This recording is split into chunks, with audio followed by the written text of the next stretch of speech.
Саламатсыздар ма? ОТС-11 және Е11 тобының студенттері. Қоғамтану пәнінен бүгін біз отбасы әлеуметтік топ тақырыбымен жұмыс жасаймыз. Бұл тақырыпты игеру мақсатында отбасының қоғамдағы маңызды орнын білесіздер. Сондай-ақ отбасы құндылықтары жөнінде көптеген жақсы ақпараттар аласыздар. Отбасы мазмұны оның атқаратын қызметі арқылы анықталады. Отбасының қызметі қоғамдық тарихи жағдайға, қоғамдық талапқа сәйкес өзгеріп отырады. Сонымен қазіргі отбасының негізгі қызметтерінің 3 түрі бар. Отбасының ұрпақ жалғастыру қызметі.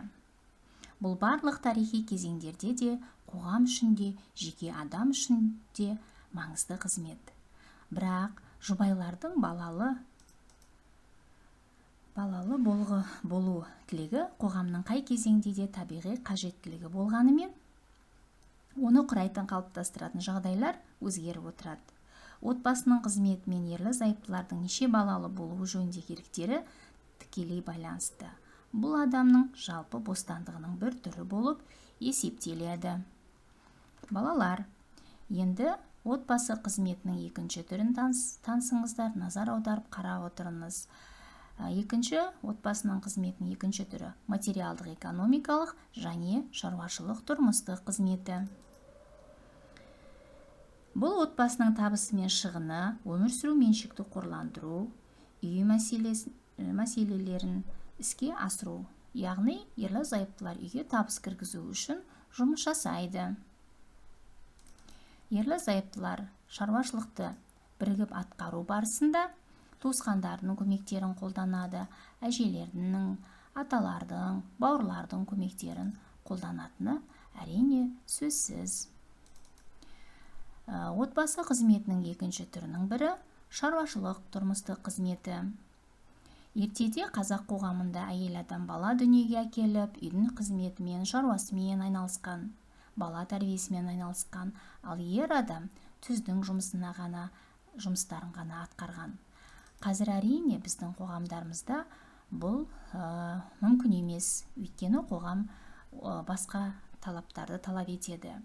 Себебі, дәлірек айтқанда, ерлі-зайыптылардың әртүрлі мамандықтары бар табыс табуда. Мәселен, кейбір жұмыстар бар, тәуліктеп үйден кетуге мәжбүр болады, апталап, айлап үйден алыстап кетуге мәжбүр болады. Сондықтан отбасылардың ерлі-зайыптының екіншісі міндетті түрде үйдегі шаруашылық жұмыстарды атқаруға мәжбүр болады. Сондықтан үйге кіргізіп жатырған табысы, ерлі-зайыптылардың шаруашылықтарды атқарулары, баланың денсаулықтарын қарау, физикалық жағынан жағдайларын жасауы, барлық мәселені рухани жағынан да дамытуға үлес қосып қадағалап отырған отбасында отбасы тұрақтылығы қалыптасады. Сонымен отбасының балалар қызметінің үшінші түрі бұл тәрбиелік қызметі. Отбасы тәрбиелік қызметінде бұл аса маңызды қызметтің бірі болып есептеледі. Оның қоғамдық тәрбиенің ең тиімді деген жүйесі де алмастыра алмайды. Оның негізі баланы өмірге келтіру ғана емес. Мәселе оған әлеуметтік мәдени ортаның құндылығын қабылдаттыру, үлкен ұрпақтық тәжірибесін жастарға жеткізу, бойына сіңіру, өздерін қоршаған ортаға және адамзатқа, қоғамға пайдалы етіп жеткізу. Сонымен балалар, отбасының да басқа түрлері бірнеше топқа бөлінеді. Үйдегі тәрбиенің берілулеріне байланысты жайлы, жайсыз отбасы деп аталады. Жайлы отбасы деген бұл үйдегі ерлі-зайыптылардың, туысқандардың өздерінің орындарымен жақсы тәрбиені беруі жатады. Ал жайсыз отбасы қоғамда әрине жоқ емес бар. Бұл ерлі-зайыптылар өз қызметтерін дұрыс атқармауында, баланың құқықтары қорғалмау жағдайларында болады. Мұндай жағдайда мемлекетте құқық қорғау орындары ата-ананың бірінің құқығынан айыратында жағдайлар бар. Әрине, бұл тиімді емес бала тәрбиесінде. Сонымен балалар, отбасының тағда келесі түрлері, біз енді оны бала санына байланысты бөлеміз. Баланың санына байланысты төрт түрлі отбасы болады. Көп балалы отбасы. Біздің қоғамда көп балалы отбасы 4 баладан басталады және жоғары. Екінші түрі орташа, яғни 2 баладан тұрады. Үшінші түрі 1 баласы барлар. Төртінші баласы жоқтар. Отбасы әрқилы жағдайларға байланысты осылайша топқа түрге бөлінеді. Материалдық жағдайларына байланысты, үйге кіретін кіріске байланысты, тұрмысына байланысты отбасылар 3-ге бөлінеді. Дәлірек айтсақ, ауқатты отбасы, орташа тұрмысы төмен отбасылар. Үйге кіретін кіріске байланысты 3 топқа бөлінгенмен, жалпы берілетін тәрбие үйге кіретін кіріске тәуелді емес екенін ескеріңіздер балалар. Ерлі-зайыптылардың үйдегі билікті бөлісуге байланысты отбасын 3-ге бөлеміз. Дәстүрлі отбасы, демократиялық отбасы және авторитарлық отбасы. Дәстүрлі отбасы, оның тарихы, тамыры тереңде жатыр. Ата-бабамыздың сан ғасырлар бойы қолданылып келе жатырған түрі. Дәстүрлі отбасында формальды түрде отбасының басшысы ер адам болады. Әйел адам үйдің шаруасымен, бала тәрбиесімен айналысады. Отбасы бос уақыттарын бірге өткізеді. Ал демократиялық отбасыда әдетте бұл билігі теңескен жағдайда, билігі тең болады. Көп жағдайда демократиялық отбасының балаларының сандары аз болады. Үшінші түрі авторитарлық отбасы. Авторитарлық деп аты айтып тұрғандай, бұл тікелей мінезге тәуелді. Сондықтан ер адам мінезді болса, ер адам билейді, әйел адам мінезді болса, әйел адам билейді. Сондықтан бұл да сіздерге насихаттайтын түрі емес. Сондықтан тиімді жолы дәстүрлі тәрбиеменен тәрбиеленген балалар өмірдің қиындығынан қорғану үшін иммунитетіміз дамиды, яғни дәрумен ретінде сабыр етеміз, қанағат етеміз дегенде бұның барлығы қазақы тәрбиеде беріледі. Балалар, енді біз ежелгі ойшылдардың сөздеріне тоқталамыз. Ежелгі ойшылдың бірі Сократ былай дейді: мен адам болып өмір сүру үшін тамақтанамын, ал кейбіреулер тамақтану үшін өмір сүреді дейді. Енді осы сөзге тереңірек талдайық. Мен адам болып өмір сүру үшін тамақтанамын дейді. Бұл жерде назар аударып қараңыз. Яғни адам болып. Адам жануардан өзгешелігі ақылын, санасын басшылыққа алады. Сондықтан ең біріншіден ақыл мен санаға басшылыққа аламын дейді. Сол үшін ғана ішек жалғап тамақтанам дейді. Сондықтан бұндай адамдар қарапайым болады. Қарапайым жай естілетін шығар бәлкім, бірақ оның қойнауында сабырлық, қанағат, мейірімге тұнып тұрады балалар. Енді Сократтың екінші айтқан сөзінің бөлшегімен жұмыс істейік. Кейбіреулер тамақтану үшін өмір сүреді дейді. Бұл жерде үйге кіретін кіріске жалпы тек қана байлыққа байланысты болып тұр. Сондықтан бірінші позицияда тамақтануды қойып тұр. Сондықтан бұндай жағдайды ұстанғанда адамшылықтан аттап кететін жағдайларға тап болады адамдар.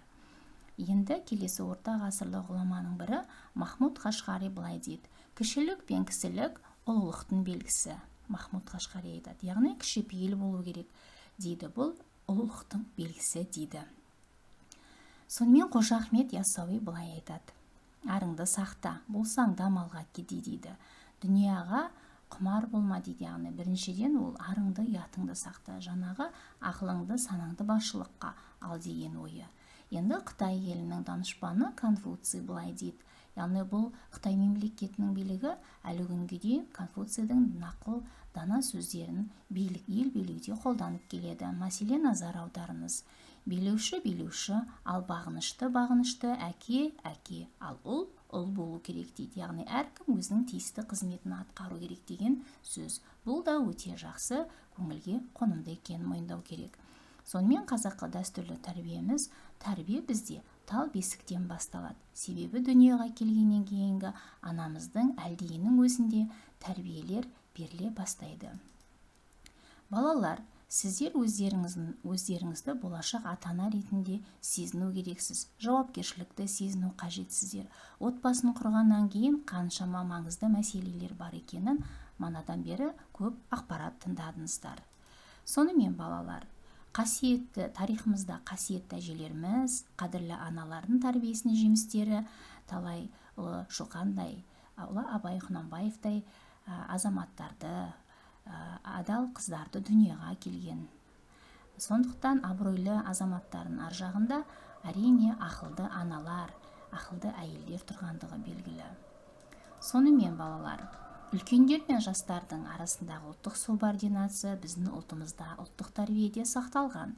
Мәселен, суретке қарап отырсаңыз, келін үлкен адамдарға сәлем етіп жатыр. Яғни біздің қазақы тәрбиеде үлкен кісінің алдына жүгіріп барып, бетін сүйіп құшақтау, ондай жақындыққа бармаған, алыс тұрып, басын иіп сәлем еткен, осындай белгі берген. Бұл ара қашықтық сыйластығын білдіреді балалар. Сондықтан жақсы отбасын құру үшін дәстүрлі ұлттық тәрбиемізді ұстанған дұрыс болады. Енді мен сіздерге ғалымдардың тұжырымдарын назар аударғым келеді.